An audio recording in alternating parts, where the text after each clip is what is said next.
I saw her alive with them in the state of Sonora, Mexico. Interesting. I saw her alive with them in the state of Sonora, Mexico. Someone says they saw her, alive, in the state of Sonora, Mexico. Not a rumor circulating on a forum. Not an unverified tip called into the FBI line. A written communication sent directly to TMZ from the same person who has been making contact through the same verified Bitcoin address since the earliest weeks of this investigation. Someone who has been persistent enough, specific enough, and frankly angry enough at being ignored that even Harvey Leven, the man who runs TMZ and who has seen every kind of attention seeker this case has produced, told Ashley Banfield that his instincts tell him this person knows something. But before we get into what that letter says and what it means and what should have happened the moment it arrived, there is something about the timing of when it arrived that this community needs to sit with. And because this letter did not come on a quiet Tuesday when nothing else was happening in this case, it came on the exact same day that Savannah Guthrie walked back onto the Today Show set for the first time in over 2 months. Think about that morning. Savannah standing on the plaza outside the studio. Jenna Bush Hager holding her hand. Yellow signs everywhere from people who had been waiting for her. People who love her. People who have been following this case and who showed up with signs and flowers and yellow ribbons because they wanted her to feel that she is not alone in this. She looked at those signs. She held her colleague's hand. And then she walked back inside and she delivered the news. She did her job, because that is who Savannah Guthrie is. A professional, a journalist. Welcome to Today on this Monday morning. We are so glad you started your week with us, and it is good to be home. Yes, it is good to have you back at home. Well, here we go, ready or not. Yeah. Let's do the news. Yes, so good to have you back. While carrying something that would have broken most people long before now. And while she was standing on that plaza, while she was looking at those yellow signs, while the country was watching her take one of the hardest steps of her professional life, someone was sending a letter to TMZ saying they know where her mother's body is, saying Nancy is dead, saying they saw her alive in Sonora, Mexico, and they will give up the name of who took her for $35,000 in Bitcoin. The timing of that letter on that specific day is either the most disturbing coincidence this investigation has produced, or it is not a coincidence at all. And by the time this video ends, you are going to have everything you need to decide which one you think it is. Now, before we go a single second later, I want you to put down whatever within your hands and drop a prayer of faith for Nancy Guthrie, not later right now, because we serve a God. We seize every unanswered question in this investigation, and this family has been carrying this weight for over 60 days without a single peaceful night. Father, we leave Nancy before you tonight. We ask you to guide this investigation to bring hidden things into the light, to return Nancy into the family that loves her, keep every person watching safe, their children, their parents, their grandchildren. Type Amen in the comment if you're still standing with Nancy tonight. Savannah Guthrie went back to work today because she had to. Not because the case is resolved, not because her mother has been found, not because the investigation has given her family any of the answers they have been waiting for since February 1st. She went back because grief without resolution does not pause life indefinitely. Because her children need their mother present. Because Savannah herself said she would not let whoever did this take her joy. Those were her words. My joy will be my protest. And walking back onto that set today, visibly emotional, holding her colleague's hand while looking at the love her audience had shown up to give her, that was Savannah Guthrie living those words out loud in front of the entire country and the enemies of her progress. It should have been a moment of something approaching peace, or a daughter taking a step forward, a family allowing themselves one small exhale after 60-something days of holding their breath. Instead, the day ended with a new letter, a new claim, and a question that the investigation has not answered since February. Is Nancy Guthrie alive or not? And now there is someone saying they know. and they want $35,000 to say it out loud to the right people. Before this video goes any further, there is something that has to be said about the original ransom letters. Because a detail about those letters was confirmed publicly for the first time today, and it is something that changes how this entire case has to be understood from the beginning. The two original letters, the ones sent to TMZ to KVOA in Tucson, he sent to KGUN in Tucson in the first days after Nancy disappeared. Those letters did not just demand money. They threatened to kill Nancy Guthrie if the demands were not met. That detail, that explicit threat against her life, has never been made public until now. For over 2 months, the country has been following a ransom case and did not know that the people who sent the original notes threatened to kill the woman they were supposedly holding for money. That is not a minor omission from the public record. That is the most significant detail in the entire ransom narrative, and it was sitting unreported until today. And here is why that detail matters so much. Savannah Guthrie said in her Today Show interview with Hoax that she tends to believe the 2 letters she and her family received were real. And that sentence raised an obvious question when she said it. Why does she believe them? What made those 2 specific letters credible when so many others that came in were dismissed? The answer was not available when she said it. Today it is.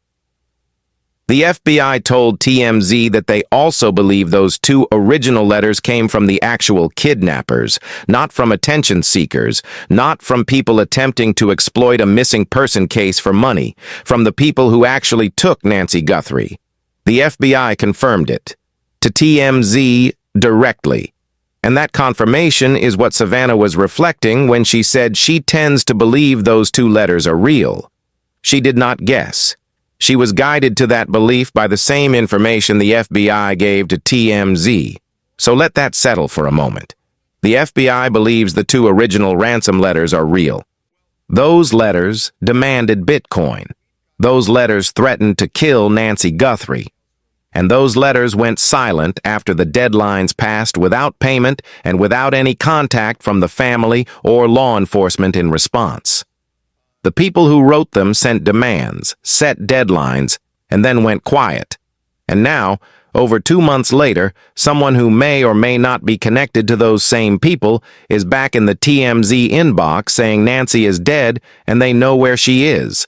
Knew that there was a consequence threatened if you don't pay by Thursday. Then by Monday, there's a second deadline, and the consequence is that the money goes up, I think, to $6 million.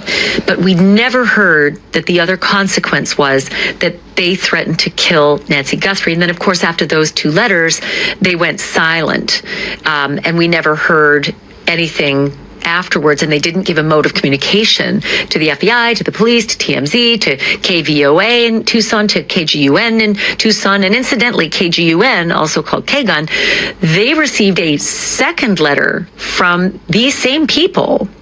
And it's known that they're the same people because they had the same Bitcoin address. So the first letter went to KGUN, KVOA, and TMZ. And the second letter just went to KGUN. Don't know why, but it did. But they had the same Bitcoin address, so they're from the same alleged ransom seekers. And that's the one that Savannah refers to in her interview with Hoda Kotb when she says we received, the 2 that we received, we tend to believe are real. And TMZ has also told me that the FBI, with whom they've been working, hand in glove, because they're receiving the communications and they're turning them all over to the FBI indicated to TMZ that the FBI also believes that those 2 ransom letters are from the kidnappers, the real kidnappers. So let's talk a little bit more about what other notes came in, because it started to get confusing. Then there were text messages that went to Annie and Tommaso. Annie is Savannah's sister. Tommaso, named Tommy, is her husband. There were text messages that went to those 2, and there were 2 separate messages. An FBI's, or I should say a federal affidavit in California, who was arrested. Derek Colea is his name. They say he was scamming They arrested him for scamming. To my knowledge, they don't believe he's involved in this. He hasn't been charged with kidnapping or anything related to the disappearance of Nancy Guthrie, just the attempt to extort money. So he's facing those federal charges in the near future. He's made his appearance. I believe either he was extradited or he brought himself to Arizona to make a court appearance in the initial uppings of that case. But that's a different set of letters.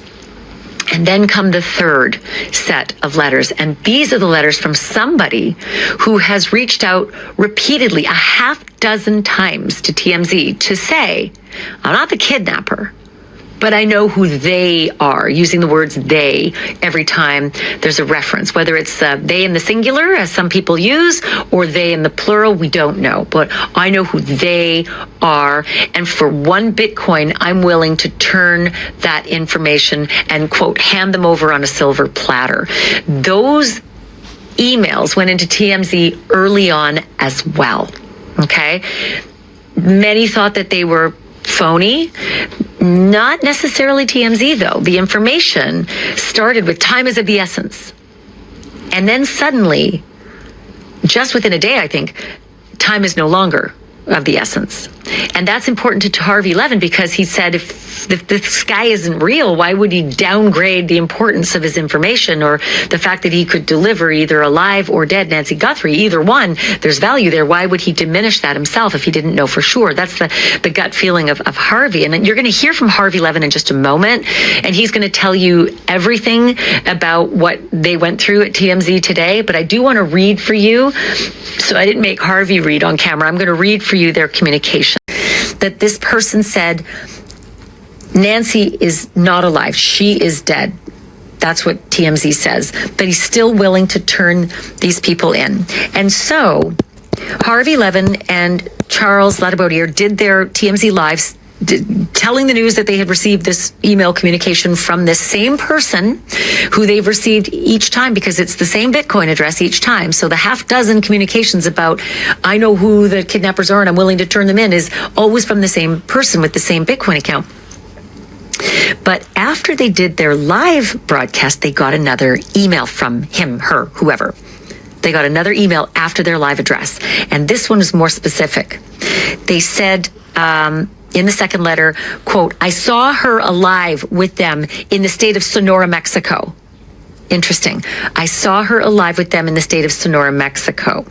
Okay. And then it is unbelievable that millions have been wasted, and yet here I am waiting to deliver them on a silver platter since the 11th of February for a Bitcoin, but I am disregarded as a scam. They are free and the case is frozen, but the egos remain hot when it comes to me. Arrogance at its finest, end quote. And then you should note that the price of Bitcoin has been dropping, and so now it's a lot less. A half a Bitcoin's about $35,000. And TMZ made this deal saying, look, we could get the ransom money for you, right?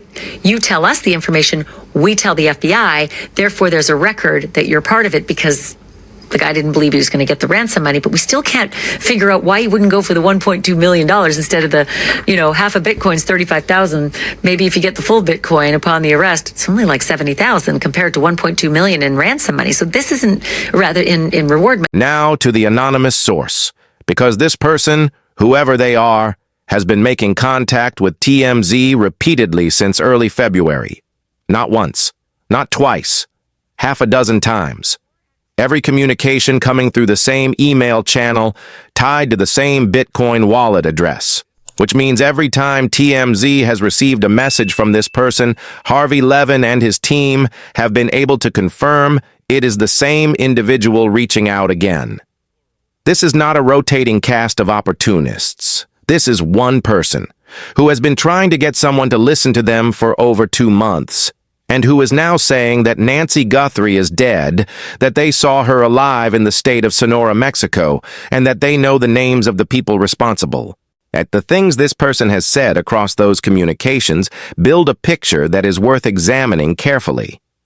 In the earliest messages, they said, time is of the essence, an urgent framing, a pressure designed to create movement. Then in the very next communication, they walked it back.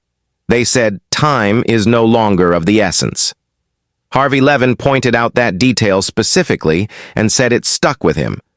Because if you are running a scam, if you are just another opportunist trying to extract money from a high-profile case, you do not reduce the urgency of your own pitch.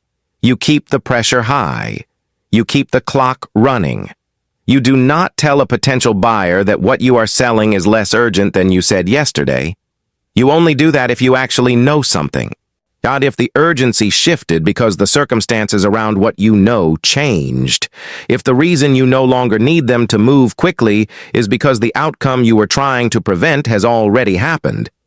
In those same early communications, this person said they had a criminal record, something involving burglary. They said they were afraid of being implicated by coming forward, that they would have to go underground, that they needed to take care of their family.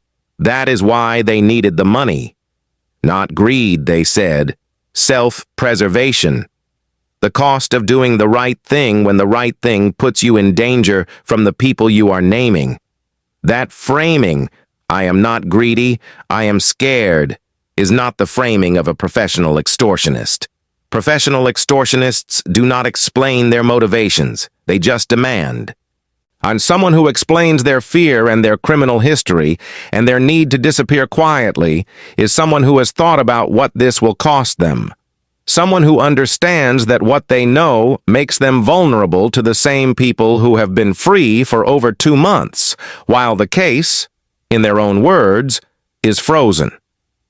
Then in the most recent communication, the one that arrived today, the one that landed in the TMZ inbox on the same day Savannah Guthrie went back to work. This person said they are not motivated by greed. They said they want what is fair and to live peacefully with enough to start their life again quietly without having to enter a witness protection program. They said they have been out of the country for more than 5 years and had nothing to do with the crime. And then they said the thing that stopped this investigation in its tracks. They said they saw Nancy Guthrie alive with them, their exact word, them, plural, in the state of Sonora, Mexico. Sonora, the Mexican state that borders Arizona directly. The same border region that the FBI briefed law enforcement on both sides of from the earliest weeks of this investigation. The same corridor where Tucson sits 60 miles north. The same geographic direction that operational resources, in this case, partially relocated toward. The state where the Madres Buscadoras, the volunteer search organization that came from Mexico specifically to help and was turned away by the Pima County Sheriff's Department, operates and works. Someone who has been out of the country for 5 years, who has a criminal record, who is afraid of the people they are about to name, who uses the word them every single time they refer to the kidnappers, is saying that they physically saw Nancy Guthrie alive in Sonora, Mexico. Now let us talk about the word them, because this anonymous source has used it consistently. Not him, not her, them. Every communication, every reference to the people responsible for taking Nancy Guthrie, plural, more than one person. This series has been documenting the 2-person operational framework in this case for months. The 2 DNA profiles confirmed by the sheriff, the back door entry and front door exit, the flower pots grabbed in the dark by hands that knew that patio, the figure at the front camera and whoever was inside. Every piece of physical evidence in this case has been consistent with multiple actors. And an anonymous source who has been reaching out since February and who uses the word them every single time is describing exactly the same operational picture that the forensic evidence describes. 2 people working together who are now apparently free and living their lives while the investigation that was supposed to find them is, in this person's own words, frozen. The case is frozen, but the egos remain hot when it comes to me. That is a direct quote from the most recent letter. Someone who believes they have been dismissed not because the information is bad, but because of institutional ego. Because accepting that a source came to TMZ rather than to the FBI directly creates a credibility problem for the people who are supposed to be in charge of finding Nancy Guthrie. right? Because taking a $35,000 Bitcoin payment seriously when you have spent months and millions of investigative dollars on this case feels like an admission that a stranger with a laptop might know what your entire apparatus could not find. Institutional ego is a real investigative barrier. It has closed off leads in documented cases before, and this person is angry that it may be closing off this one. Harvey, more activity, more communications from these alleged ransom seekers. Well, this is somebody, we've gotten more than a half dozen emails from this person. This is somebody who says they know who the kidnappers are, plural, and where Nancy Guthrie is. We haven't heard from this person in almost a month, but today we got 2 notes from him. You know, he is persisting. Now he wants half a Bitcoin, and he will divulge the location. Now, he says that she is in Sonora, yeah. Mexico, and says she is dead, but says that he can lead them to the kidnapper. And so, you know, he said this before, but you know, he is kind of repeating what he told us early on, which is she was no longer alive as of the Wednesday after she was kidnapped. And the interesting thing is you have turned all of these communications over to the FBI. Yep. They won't tell you, they won't tell anybody what they do with them, but I mean, you're privy to the Bitcoin wallet. Yeah, and so far no money has been deposited. And look, I've talked to the FBI, and I've frankly said to them, look, I'm not you, and you clearly know a heck of a lot more than me, but my spidey senses are just telling me something about this guy, because they asked me a long time ago to put the word out, which we did, that anybody who is, you know, doing this as a hoax to get money would be prosecuted by the federal government. A long time ago to put the word out, which we did, that anybody who is, you know, doing this as a hoax to get money would be prosecuted by the federal government. And this person wrote back and said, I understand that. I am not in any way hoaxing. This is real. And then the other thing that just got me was, I believe it was the Tuesday after Nancy Guthrie was kidnapped, he sent us this note saying, I know where she is, I know who the kidnappers are, time is of the essence. That was on a Tuesday. On Wednesday, we got another note from the same person, but said, time is no longer of the essence. Meaning, I think, she is no longer alive, right? Well, if somebody is carrying out a hoax, why would they take the immediacy away and say she's no longer alive?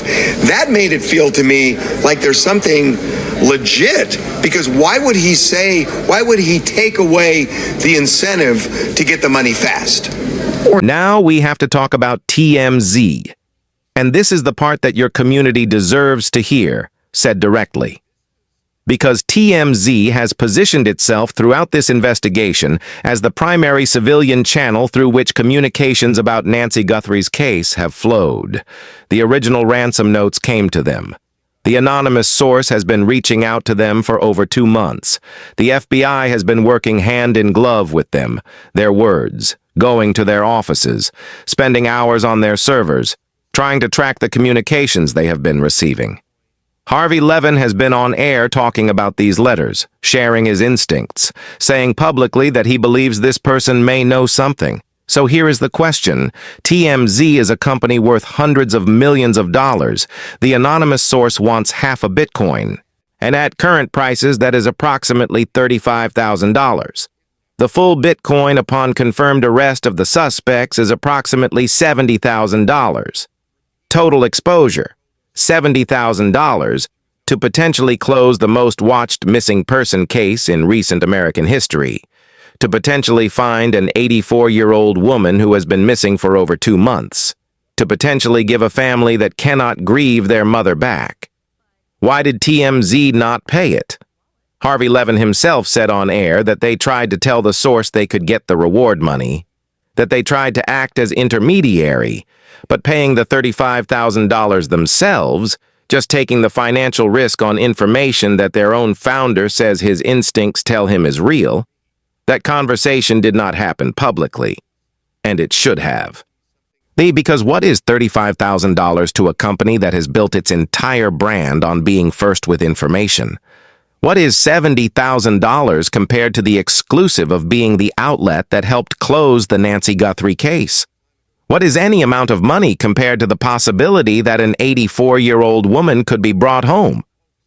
The Guthrie family put up $1 million of their own money as a reward. $1 million from their personal funds for anyone with information. And a source who has been in regular contact with TMZ since February, a source the FBI has been trying to track, a source Harvey Leven's instincts say may be legitimate, is asking for $35,000, not $1 million. $35,000. And the response from a media company with the resources and the relationships and the stated commitment to this case was to try to explain why the source should trust the FBI instead of asking whether TMZ itself could be the bridge that actually gets this done. TMZ has earned significant criticism from the public throughout this case. Some of it has been unfair. They have been transparent about their communications with the FBI.